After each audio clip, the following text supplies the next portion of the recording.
नमस्कार, आप देख रहे हैं सत्य हिंदी का शाम 6 बजे का बुलेटिन और मैं हूं आपके साथ कृति सिंह। ईरान अमेरिका के बीच तो जंग खत्म हो रही है, लेकिन लग रहा है कि अब ट्रंप और नेतन्याहू के बीच जबानी जंग तेज होने वाली है। इधर भारत में नीट री एग्जाम को लेकर भी हंगामा जारी है। वहीं अयोध्या राम मंदिर चढ़ावा विवाद पर इलाहाबाद हाईकोर्ट ने फिलहाल तत्काल सुनवाई करने से इनकार कर दिया। दूसरी तरफ पश्चिम बंगाल में टीएमसी के बैंक खाते फ्रीज होने का मामला अदालत पहुंच गया। इन्हीं खबरों पर इस बुलेटिन में बात करेंगे, लेकिन अगर आपने अब तक हमारे चैनल सत्य हिंदी का ऐप डाउनलोड नहीं किया तो जरूर डाउनलोड कर लें ताकि आप ये बुलेटिन ऐप पर भी देख सकें। ऐप डाउनलोड करने के लिए लिंक आपको इस वीडियो के डिस्क्रिप्शन में मिल जाएगा।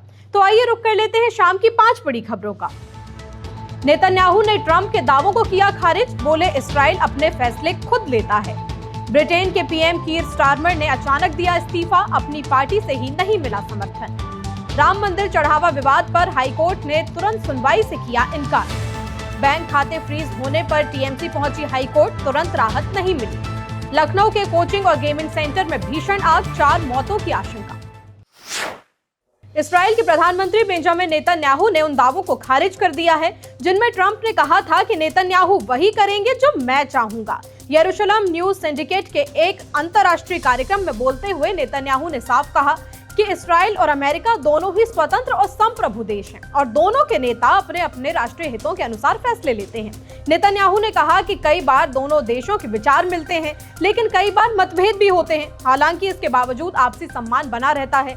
उन्होंने जोर देकर कहा कि उनका मुख्य फोकस इस्राइल की सुरक्षा और उसके राष्ट्रीय हितों की रक्षा पर है।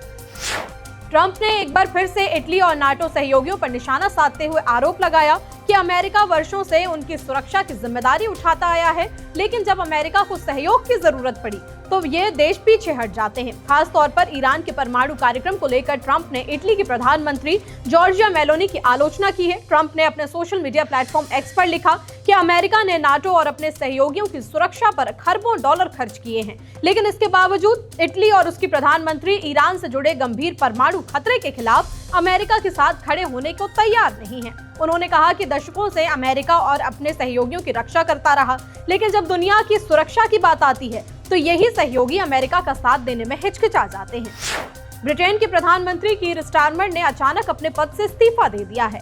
10 डाउनिंग स्ट्रीट के बाहर अपनी पत्नी विक्टोरिया के साथ आए स्टारमर ने भावुक होकर कहा कि देश हित को प्राथमिकता देते हुए उन्होंने ये कठिन फैसला लिया। उन्होंने बताया कि अब उनकी अपनी ही पार्टी में भीतर से उनको पर्याप्त समर्थन नहीं मिला था, जिसके चलते उन्हें पद छोड़ना पड़ रहा है। उन्होंने दावा किया कि उनकी सरकार ने अर्थव्यवस्था में सुधार, मजदूरी बढ़ाने, निवेश बढ़ाने, इंफ्रास्ट्रक्चर प्रोजेक्ट्स, एनएचएस की वेटिंग लिस्ट कम करने और किराएदारों व मजदूरों के अधिकार बढ़ाने जैसे कई बड़े फैसले लिए।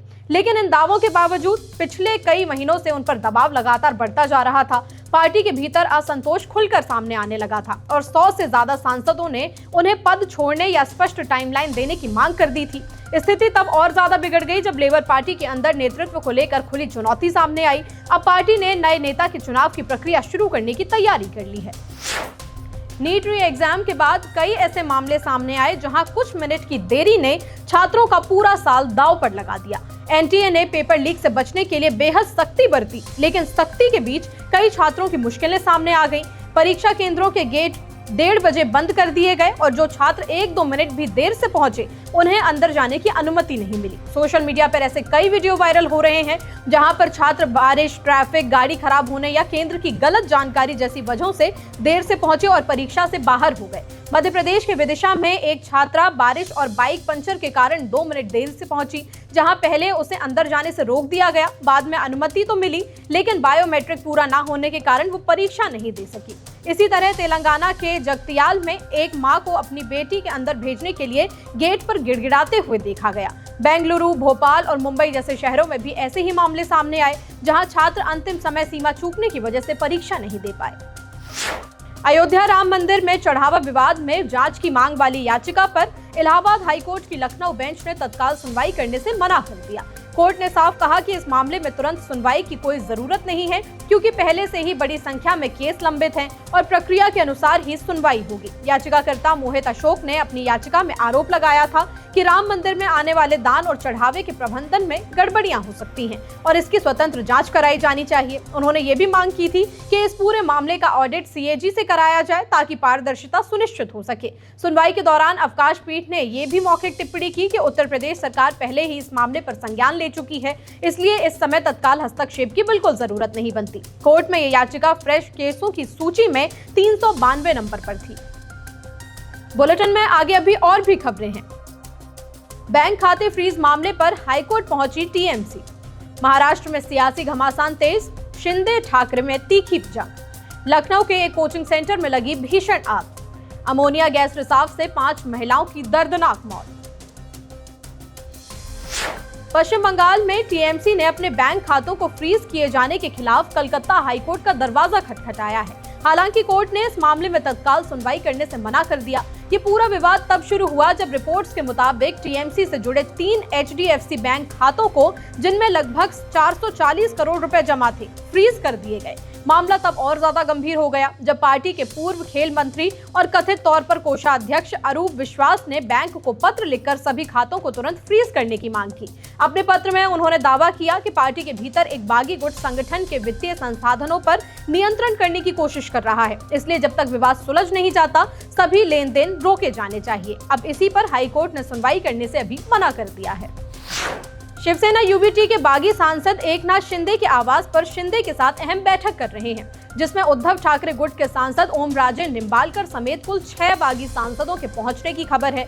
इस बैठक को लेकर सियासी हलचल और ज्यादा बढ़ गई है, जबकि दूसरी तरफ उद्धव ठाकरे खेमे की भी अलग से बैठक चल रही है, जिसमें विधायक और विधान परिषद सदस्य शामिल हुए हैं। इस बीच निंबालकर ने अपने फेसबुक अकाउंट पर बड़ा बदलाव करते हुए पार्टी प्रमुख उद्धव ठाकरे की तस्वीर और मशाल चुनाव चिन्ह वाला कवर फोटो हटा दिया, जिसे राजनीतिक संकेत के तौर पर देखा जा रहा है। पार्टी के भीतर मचे इस घमासान पर संजय राउत ने तीखा हमला बोलते हुए शिंदे गुट पर निशाना साधा और बागी सांसदों को लेकर बेहद कड़ा बयान दिया। वहीं उद्धव ठाकरे ने भी साफ कहा कि उनकी पार्टी ही असली शिवसेना है और उन्होंने बीजेपी और एकनाथ शिंदे गुट पर पार्टी को कमजोर करने के आरोप लगाए। उन्होंने ये भी कहा कि उनकी लड़ाई विचारधारा की है और उनका मनोबल किसी भी हाल में टूटेगा नहीं। शिवसेना यूबीटी में बगावत वाले ऑपरेशन टाइगर को कांग्रेस ने ऑपरेशन कीचड़ कहा है। कांग्रेस नेता पवन खेड़ा ने बीजेपी पर विपक्षी दलों को कमजोर करने की साजिश का आरोप लगाया। उन्होंने कहा कि ये कोई ऑपरेशन टाइगर नहीं बल्कि ऑपरेशन कीचड़ है, क्योंकि जहां कमल नहीं खिल पाया वहां दूसरे दलों के सांसदों को तोड़कर राजनीतिक फायदा उठाने की कोशिश की जा रही है। खेड़ा का कहना है कि बीजेपी पहले ऑपरेशन लोटस और कांग्रेस मुक्त भारत जैसे अभियान चलाती रही है, लेकिन अब उसका सीधा निशाना उसके सहयोगी दलों और विपक्षी पार्टियों के सांसद बन गए हैं। उन्होंने सवाल उठाया कि आखिर बीजेपी की मंशा क्या है। खेड़ा ने कहा कि अगर जनता ने बीजेपी को 400 सीटें नहीं दी और पार्टी 240 सीटों पर रुक गई तो क्या इसी वजह से अब दूसरे दलों के सांसदों को अपने साथ मिलाने की कोशिश की जा रही है। खेड़ा ने यह भी पूछा कि इस डकैती के पीछे बीजेपी का मकसद क्या है। लखनऊ की एक बिल्डिंग में चल रहे कोचिंग और गेमिंग जोन अचानक से भीषण आग की चपेट में आ गए। इस दर्दनाक हादसे में 4 लोगों की मौत की आशंका जताई जा रही है, जबकि कई मासूम गंभीर रूप से झुलस गए हैं। चश्मदीदों के मुताबिक जान बचाने की जद्दोजहद में लोग पहली मंजिल से नीचे कूदने लगे। हादसे की खबर मिलते ही फायर ब्रिगेड की कई गाड़ियां, भारी पुलिस बल और जिला प्रशासन के आला अधिकारी मौके पर पहुंचे और फौरन रेस्क्यू ऑपरेशन शुरू किया गया। खिड़कियां तोड़कर और सीढ़ियों के सहारे अंदर फंसे लोगों को बाहर निकाला गया और घायलों को तुरंत अस्पताल पहुंचाया गया। फिलहाल फायर ब्रिगेड की टीमें आग पर काबू पाने के बाद कूलिंग ऑपरेशन में जुटी हुई हैं, ताकि ये सुनिश्चित किया जा सके कि मलबे में कोई और तो नहीं फंसा। प्रशासन ने इस पूरी घटना की जांच के आदेश दे दिए हैं कि आखिर ये आग लगी कैसे और क्या इस कमर्शियल बिल्डिंग में सुरक्षा के नियमों की अनदेखी की गई थी। तमिलनाडु के तिरुवल्लूर के पास एक निजी कंपनी में हुए अमोनिया गैस रिसाव की वजह से मरने वालों की संख्या बढ़कर 5 हो गई है। तमिलनाडु विधानसभा में श्रम मंत्री परवेज ने जानकारी देते हुए बताया कि सभी मृतक महिला कर्मचारी थी जो कंपनी में काम कर रही थी। मंत्री ने बताया कि इस हादसे से कुल 74 कर्मचारी प्रभावित हुए हैं।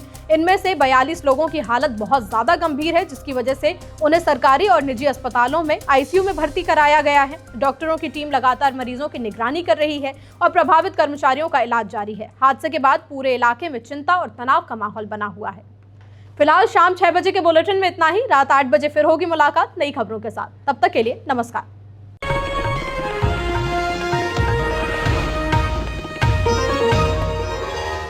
Copyright disclaimer under Section 107 of the Copyright Act 1976. Allowance is made for fair use for purposes such as criticism, comment, news reporting, scholarship, and research. Fair use is a use permitted by copyright statute that might otherwise be infringing.